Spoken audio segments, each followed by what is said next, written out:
Halo bro, Assalamualaikum warahmatullahi wabarakatuh. Kembali lagi dengan saya Dafan Mulifa di Mulifa Channel.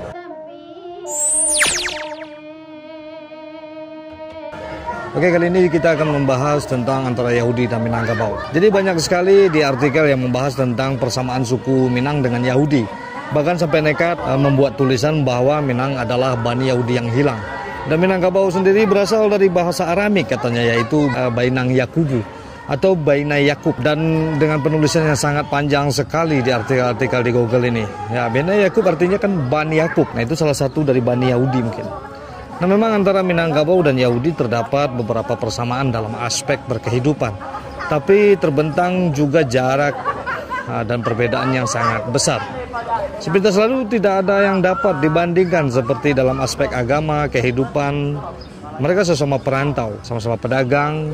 Dari segi budaya juga bisa kita lihat dari bahasa dan hukum, itu mirip-mirip lah. Jadi sejarah Yahudi juga sedemikian khas, sehingga saya rasa tidak mungkin bagi sejarah Minangkabau untuk turut membagi kekhasan Yahudi tersebut. Lagi pula sangat jarang atau barangkali tak pernah ada kontak historis langsung yang berarti antara keduanya, Minangkabau dan Yahudi. Namun demikian, di luar perbedaan-perbedaan yang tak dapat dibandingkan, ada beberapa hal yang menarik untuk dibandingkan antara keduanya. Salah satunya adalah antara sistem matrilineal Yahudi dan Minangkabau. Mungkin di antara kita belum banyak yang mengetahui bahwa pada tingkat tertentu Yahudi juga menganut sistem matrilineal. Matrilinealitas dalam ajaran Yahudi berkaitan erat dengan identitas keyahudian seseorang.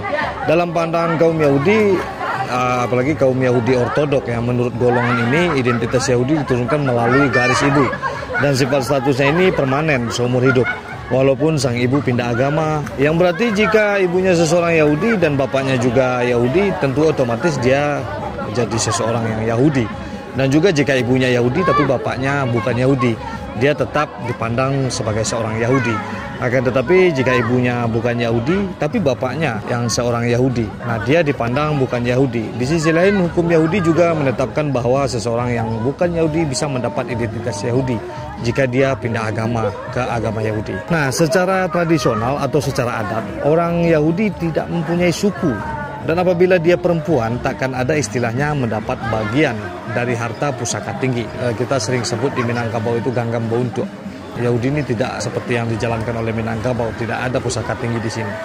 Yang kedua, jika dalam ajaran Yahudi, identitas seseorang amat sentral karena bertalian dengan identitas spiritual. Dalam adat Minangkabau, identitas seseorang tidaklah sesentral Yahudi. Dalam zaman modern, ini seringkali menjadi suku ini atau suku itu tidaklah berpengaruh banyak di Minang. Dan juga seseorang yang walau hanya ayahnya saja yang berasal dari Minangkabau, maka seseorang itu tetap dapat mengidentifikasikan diri mereka sebagai keturunan Minangkabau atau dipandang sebagai orang Minangkabau, seperti Syekh Jamil Jambe yang ibunya berasal dari Sunda, ayahnya berasal dari Minang. Dia tetap menjadi orang Minangkabau. Belum lagi kita melihat kenyataan kontemporer. Tidak sedikit terjadinya hal-hal yang menyimpang dari adat, di mana laki-laki juga menuntut bagian dari harta pusaka tinggi ini. Nah, perbedaan ketiga, matrilinealitas Yahudi hanya berkenaan dengan identitas keyahudian seseorang, sementara hukum keluarga Yahudi sifatnya tetap patrilineal, tetap ikut dari fam ayahnya. Sedangkan di Minangkabau, matrilineal mencakup baik identitas kesukuan maupun hukum keluarga, terutama hukum waris. Ya, di sini ada pusaka tinggi, tapi walaupun pusaka rendah yang harta pencarian itu tetap dibagi seperti agama Islam. Dan juga pemerintahan kepenghuluan diturunkan dari mama ke ponakan.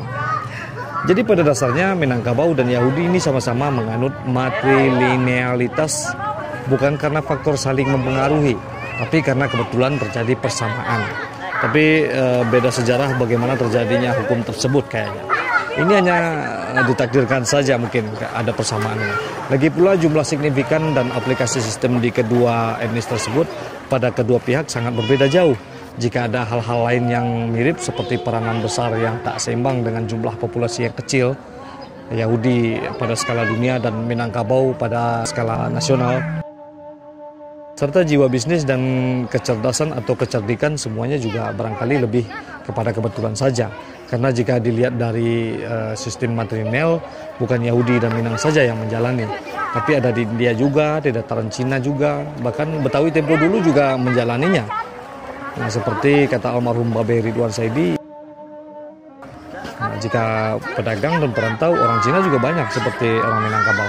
Jadi itulah mungkin ini karena kebetulan saja ada persamaan antara Minangkabau dan Yahudi. Oke, karena kebetulan sudah azan dan di sini bising sekali, kebetulan saya lagi berada di alam pedesaan yang luar biasa sekali ya. Mudah-mudahan ini menjadi sebuah pelajaran buat kita semua. Seperti biasanya, majulah Minangkabau, majulah Indonesia bersama saya David Melifat, selalu di Melifat Channel. Assalamualaikum warahmatullahi wabarakatuh.